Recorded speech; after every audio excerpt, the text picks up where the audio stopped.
As the year winds down, we're starting to see the usual assortment of lists everywhere, marking notable events and achievements throughout the year. And given that many of us have an unquenchable thirst for interest in all things space, it's no surprise we asked our longtime friend, astrophysicist Rob Thacker, to give us his list of the top space stories of the year. We're delighted he agreed and that he's here to talk about it. Nice to see you again, Rob. Oh, I'm delighted to be back again.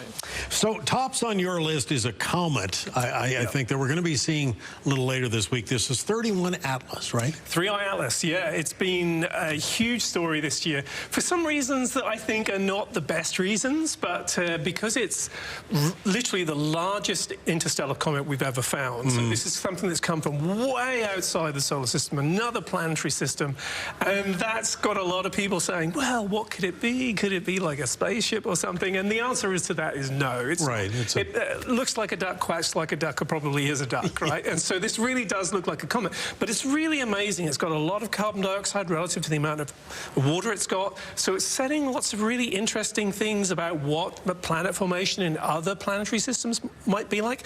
So there's a lot of excitement about it. How big physically is it, and will we see it here, like in the sky? It's just a few kilometers across. It's not really that big. Its closest flyby of the Earth is literally a couple of days away, but it's not going to be something that we can see like some of the bigger comets we've known over the past few years. Sure. Also on your list, significant developments in the private space race with the successful debut of Blue Origin's New Glenn rocket. This was a big deal, right? Yeah, no, absolutely. I mean, SpaceX has dominated the headlines in terms of orbital launches for a number of years now. And there's been a lot of eyes on Blue Origin. How would they do? And I think the answer is they've done pretty well. So they've had a couple of launches of New Glenn, the second of which had a big NASA mission on it. That went really, really well. They landed the booster, and there was a lot of jubilation about that. So I kudos to them. I mean, it's not just a one-horse race anymore. So that was the Bezos company, SpaceX, owned by Elon. Mixed kind of years, right? Some kind of spectacular fails. Yeah, as well, I sort of say this is a tough year to be Elon, right? So it's been a hard year for them. They've had a number of missions with the big giant Starship rocket, the biggest rocket that's ever flown, and they didn't go so well. They did have a couple of really better, more successful missions towards the end of the year. But there's a lot of eyes on them. There's the little sort of like spat between them and NASA. Sean Duffy having a go at Elon having a go back. That's not great optics. I think they've got to get that sorted out and sort of move forward progressively.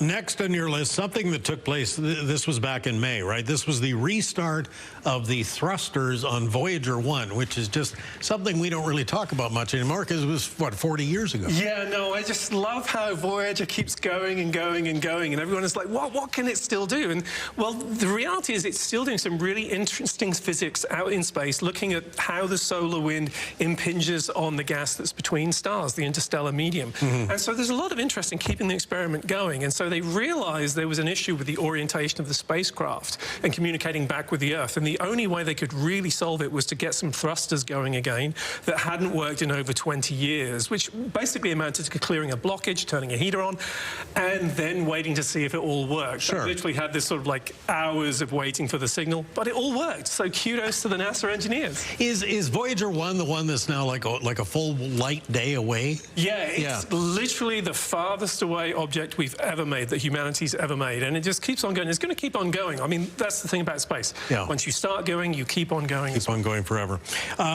You also mentioned the Rubin telescope and starts taking in data. Yeah. This is kind of a game changer, I'm sensing. Yeah, this is like James Webb. We've seen so many amazing images from James Webb. The Rubin telescope's a really different idea. It's literally taking a movie of the night sky over every 3 days.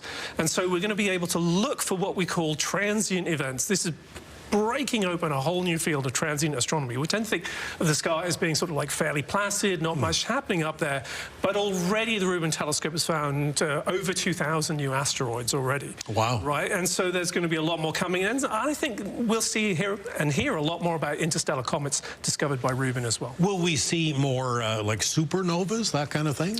Yeah, absolutely. Yeah. That is one of the key things that's going to come out of the science that we do. There's already a large number of telescopes out there doing that kind of thing.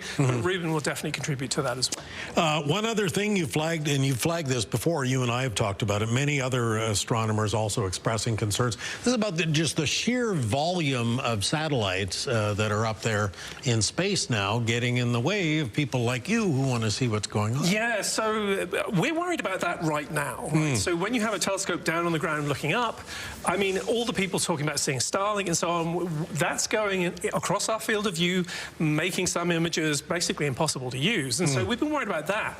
The latest study is saying, well, how are things going to be if we have space telescopes, so literally something up in space, and then there are all of these other satellites around it? Right. What's the impact of that going to be?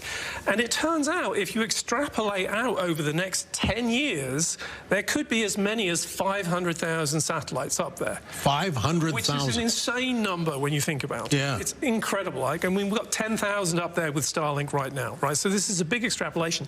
But if that happened, 40% of the images from the Hubble Space Telescope would be impacted by all of those satellite trails. Wow. And yet there's talk now, too, of putting like whole data centers up there, right? Because you've got unlimited solar power. You don't have to cool anything because it's already cold.